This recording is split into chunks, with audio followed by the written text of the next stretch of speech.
Budget Blinds. Visit their showroom or call today for a free in-home consultation. This is Newcap News with Bart Pediasic. Good evening and thank you for joining us. There have been many messages of support across the country for the community of La Loche following the tragic school shooting on January 22nd that left 4 people dead.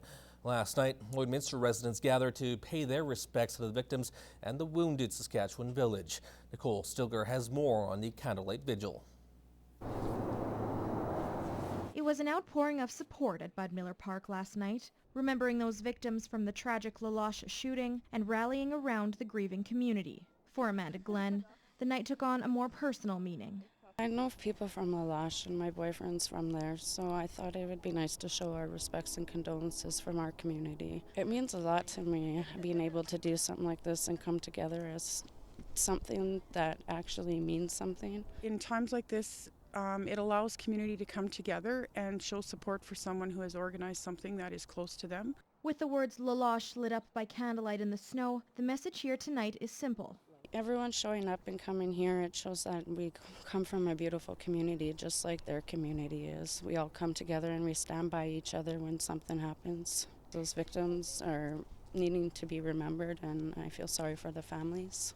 Residents from Lloydminster and as far as Red Deer joined the candlelight vigil, each hoping the community of La Loche knows they will not have to deal with this heartache alone. It's just a time of embracing each other and showing that, there is hope and peace for people of crisis. So my thoughts and my prayers are with them at this time, and it's not something easy to go through. Nicole Stilger, Newcap News. Well, today is Bell's Let's Talk Day, a chance to speak about mental health issues, a topic that's largely avoided in this country. The event comes at the same time as a troubling new finding. A survey by Marno Chappelle says 1 in 3 Canadians have or have had a mental health condition, and 27% of employees are at risk for developing one.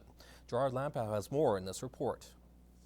Mental health issues as it relates to productivity in the workplace is the focus of the 2015 Workplace and Mental Health Priorities Report done by Marno Chappelle. I think what this survey does is it really helps people and organizations understand that mental health isn't something that is a small thing for a small group of people. The survey also revealed a stigma associated with disclosing. 71% of respondents said they would treat a coworker differently who was suffering with a mental health issue.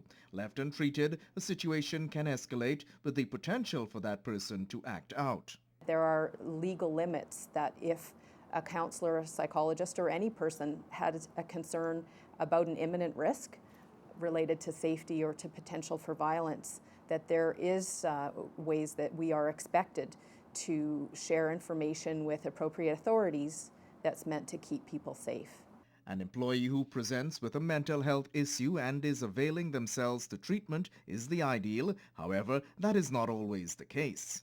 Unfortunately, with many people who end up acting out in violent ways, there seems to be personality traits there that, often involve a lack of empathy for other people, a lack of responsibility for their own actions, a tendency to see things in terms of blaming everyone else. Some jobs by nature are high stress, and the researchers feel that as organizations grapple with keeping staff healthy and productive, they can re-examine their approach in dealing with employees. What an organization can do is help people deal with those stressors better.